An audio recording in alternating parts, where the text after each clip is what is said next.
अस्सलाम वालेकुम नाज़रीन, सिंध ऑनलाइन टीवी में भलीकार आवां इमरान मलिक शामिल कयूं था हिन वक्त जूं ख़बरूं।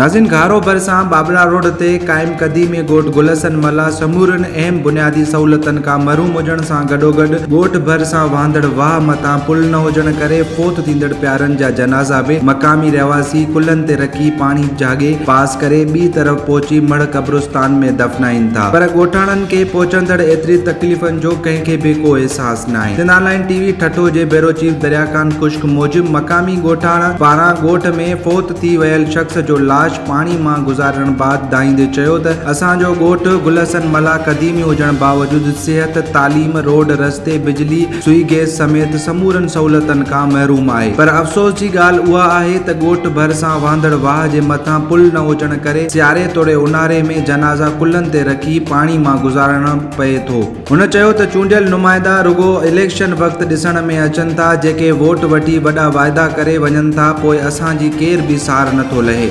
ॻोठाणनि वस वारनि खां घुर कई आहे त खेनि समूरियुनि बुनियादी सहूलतनि समेत वाह मथां पुल जोड़ाए ॾिनी वञे त जीअं पंहिंजे प्यारनि खे क़ब्रिस्तान ताईं सही सलामत पहुचाए दफ़नाए सघूं। वधीक ख़बरुनि ऐं अपडेट्स जे लाइ ॾिसंदा रहो सिंध ऑनलाइन टीवी।